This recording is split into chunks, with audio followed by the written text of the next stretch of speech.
Greetings and salutations, and welcome back to Quest for Glory 3. Can I go into the Libon's hut yet? The guard gestures for you to enter. Apparently I can. Excellent.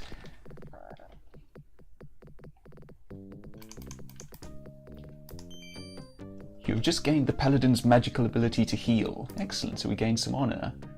You say Habari to the Libon. Mzuri, young hero.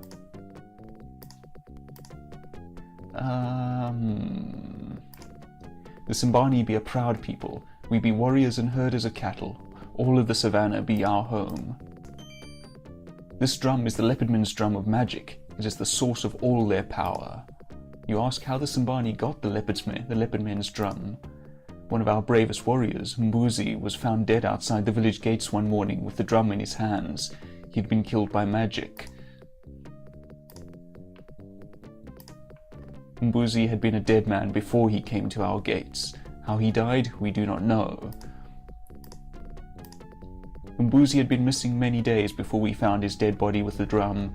He was a great warrior and he would not die easy, but there was no sign of battle upon him.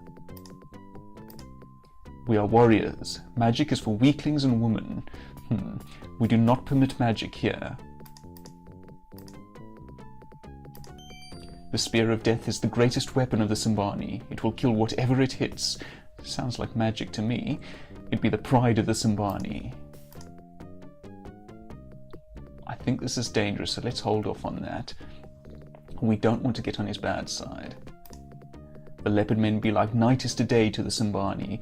They be darkness hidden fearfully in the jungle. We be brightness shining bravely in the savannah.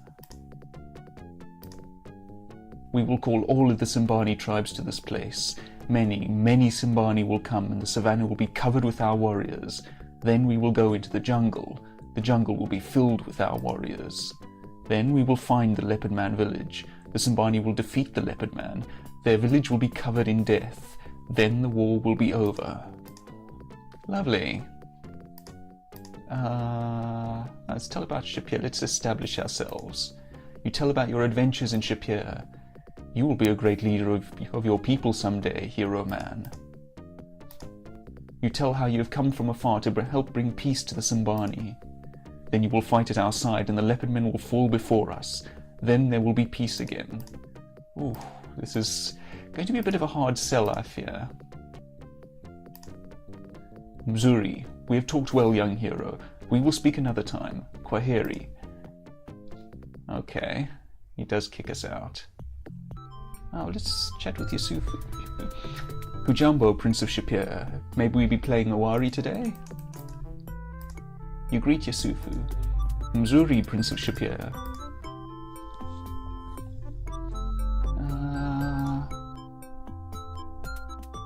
I will go hunting later today for the Hatari Kubwa. Then I give its horn to the Libon. Then I will undergo the initiation tests. I'll be practicing all my skills every day and I'll be ready to be a warrior. Okay. I run each morning to the village lookout and back. No one is as fast as I am, for I have practiced all my life. There is much talk of war here. I hope the Simbani do not fight the leopard men before I am initiated. One must be a warrior to fight in the war.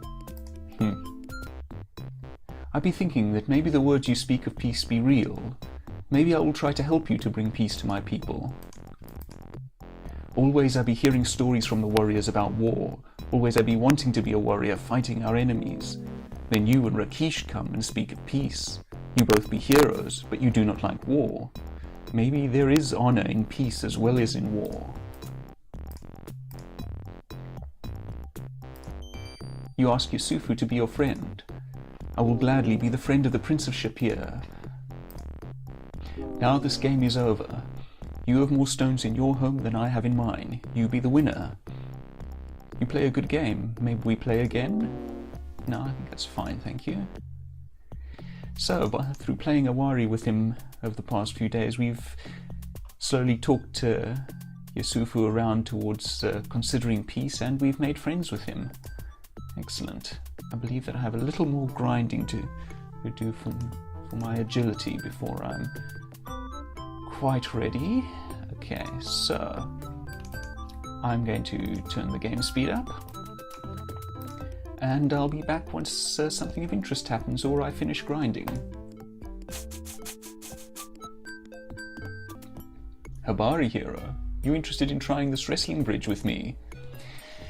We are not going to get very far, but why not?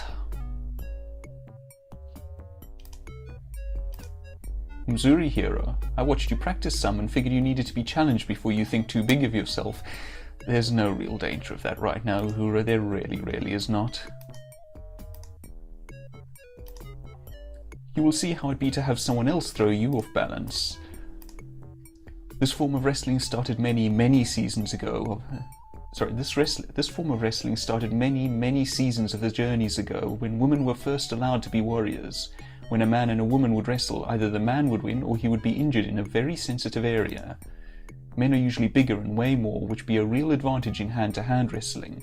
Unfortunately, the men were sometimes distracted by wrestling with a woman, and this made them vulnerable, and they could get hurt more often. So the Simbani started the wrestling bridge. This relies more upon balance than sheer strength or weight, so the woman can compete with the men evenly. The men still get distracted sometimes by watching the wrong things, but that is all part of the contest. Oh, why not? Let's go for it.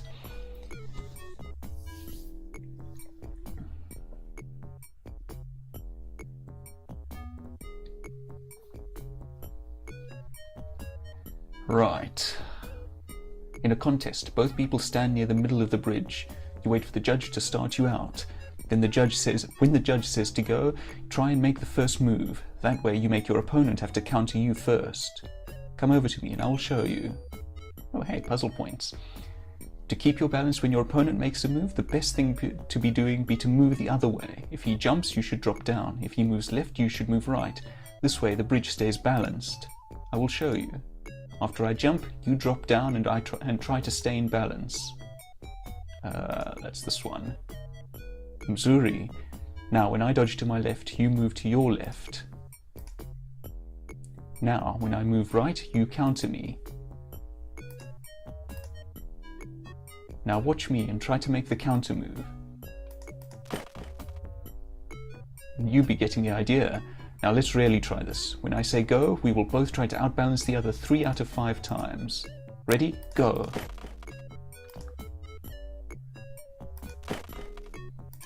Oh, I fell off. You got a little dizzy up there. Maybe you'd better get some rest before continuing. You look plenty out of breath, my hero. You should rest before we try this again. We'll be practicing more another day. She, of course, jumps off without any trouble. I suppose she has been doing this most of her life. Alright. What are our stats now? Ooh, agility's gone up nicely. Intelligence has gone up too. Okay, we're getting there with the agility. Good. Better rest quickly.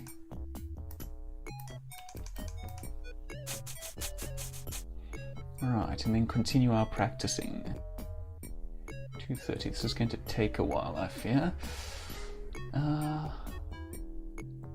Speaking of the level cap, we see that the level cap the stat cap appears to be 300 in this game. That explains perhaps why our attempts to talk to Raja weren't going very well. We have an intelligence of 132 and a communication that was presumably lower than 183. In fact, our intelligence would have been lower then as well.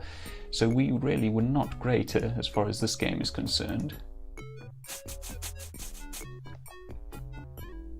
But oh well, if we were playing as a wizard, I imagine that would be better. Alright, forget it. I have an agility of 255, that's enough for me. We're not playing a thief. Thieves, if I recall correctly, rely a bit more on agility than we do, as a paladin and a fighter. And quite frankly, going over that balance beam is tedious. If you're wondering how, well, this is one of my favourite games, even despite that, it's a relatively small part of the game, and for another thing, it should be noted that I usually play a wizard, and thus don't have to go through much of this. You be getting pretty good with your spear throwing, hero. Maybe you as good as I. Maybe you and I should be seeing who is the better thrower of spears. Do you wish to compete with me? A spear is the Simbani's best protection. That is why the warrior must be so skilled with the spear. To win a spear throwing contest, try to hit the center of the target. Center of the target counts as 2 points. Outside of target counts as 1. The one with the most points after 3 throws wins this contest. You throw, then I throw. Ooh, not bad. Yeah. It's the advantage of having raised my throwing skill. Faster than a speeding bullet, you retrieve your spears.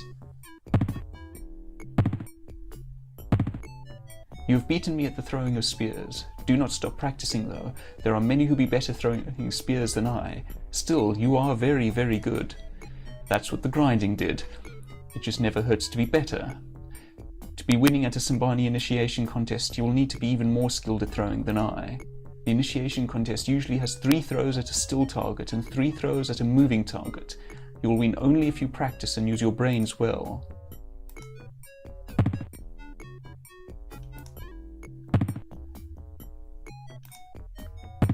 Main thing is learning just how much effect the wind has. Kwaheri hero. Mzuri, Simba threw his first spear today. It not be much, but he will be a fine warrior. Oh, wait, hold on. How? Simba says, Simbi me Simbi. Simba says, Mama. Simba says, Uhuwawa Mama. Simba says, Raki, Raki. Oh, he's so cute. And he's not holding forth on poltergeists as he did last time. Aha! Hello! Look at the prisoner the warriors caught. Now maybe we can make the leopard men give back our spear of death. You greet Yesufu. Mzuri, Prince of Shapir. Look at the magic of the leopard men. It turns them into animals. That is the way of magic. The prisoner tried many spells to get out of the cage, but the cage stops the magic. It is good. The warriors found the leopard man when the light first filled the sky. He be trying to spy upon our village. The Simbani be too smart for him and he be caught. Maybe we trade this leopard man for the spear of death. Maybe we make him tell us where his village hides. Either way, the Simbani will gain back the spear of death. I helped the warriors drag this prisoner to the cage. The leopard man fought very hard, but we are Simbani.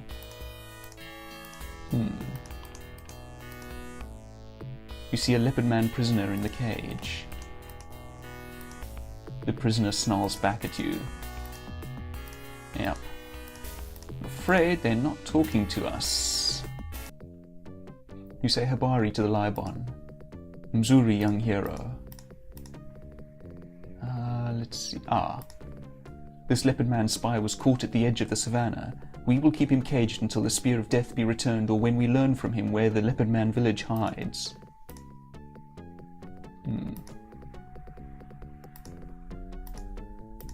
Okay, we don't have anything new there. You tell the Libon Kwaheri. The leopard man prisoner will be guarded at all times. So far he will not talk and tell us where his village hides. When he does, the Simbani will destroy his village and return with the spear of death. If you can find the leopardman village from speaking to the prisoner, then the Simbani will have their spear of death back and the war will be over. Go then and thus bring peace to this land. Of course the leopardman prisoner is not speaking to us at all.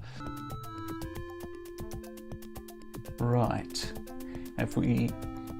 Oh, what just happened? What is... Oh, it's just a croc.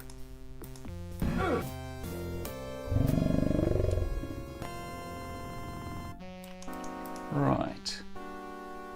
It's a much easier start than it was with those 5 royals, than it was with those bandits in the remake of Quest for Glory 2. But then again, they were more difficult than the originals and that sort of thing. Now, as I was about to say, I believe, if we go off to the right here, we'll find the jungle, which we'll be doing a little later, I think. I do want to visit this pool. It's actually a good place to stop over if you're travelling from Tana to the village. And if we go off to the left again, we'll see Tana. So let's start by heading off to the pool. We have another croc. Let's get some distance.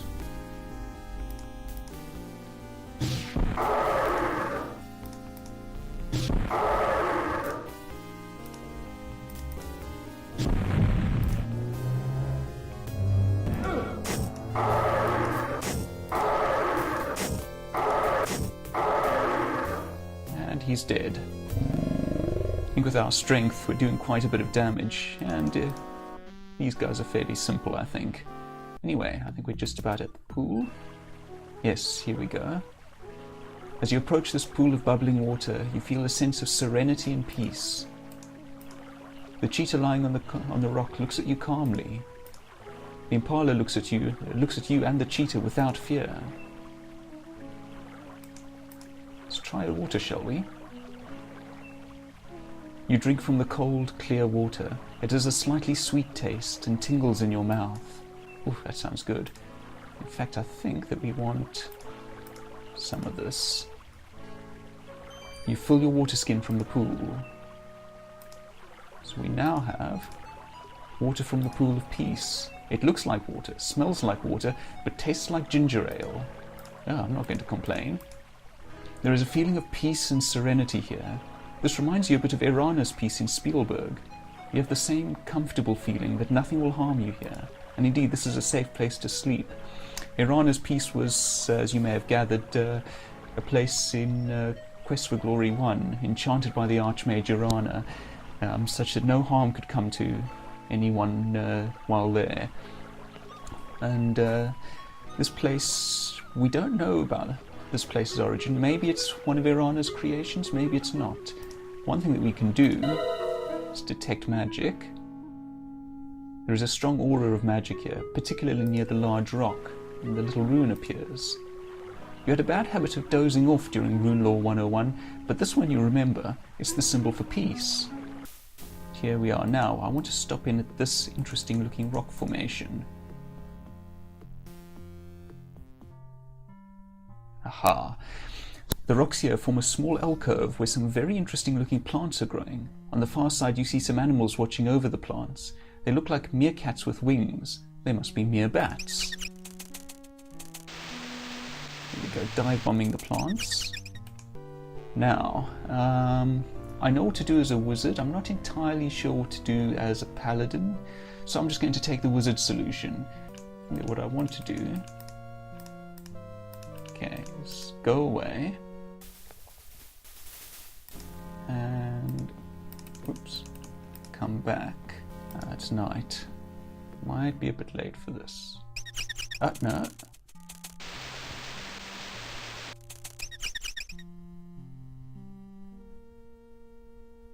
Hello?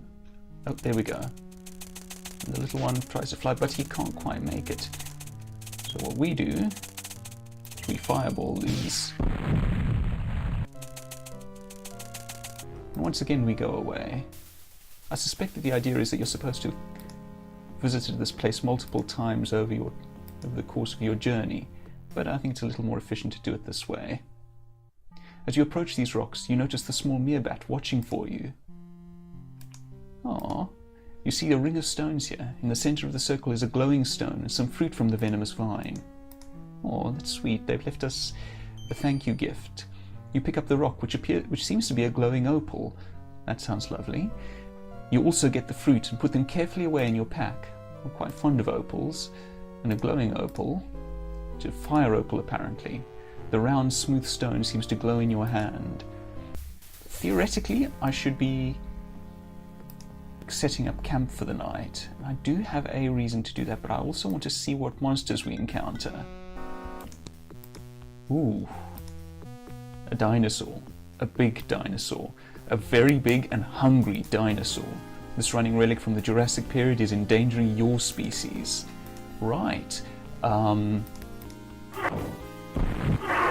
This is... I think we've seen it before. This game's answer to the Pterosaurus. And we will want to fight one eventually. So might as well give it a shot now.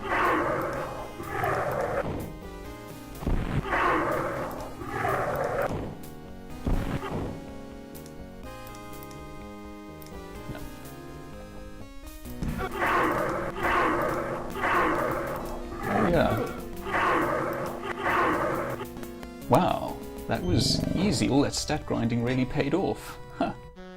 Well, let's search the corpse. You remove the beast's horn. Excellent, so we now have a dinosaur horn. This is the trophy of your glorious battle with the terrible running death dinosaur. Nice. I'm starting to wonder whether there's a bug in the game. I have the skill set all the way to the top. Maybe that's set it to the easiest somehow, easiest mode somehow? Weird. Anyway, I'll be honest, I haven't played the combat mechanic properly in a long time, simply because, actually let's not go into Tana, simply because there's a bit of an issue on modern machines, in that it's quite easy to have it unplayably fast. Anyway, let's get into Tana. First things first. Excellent.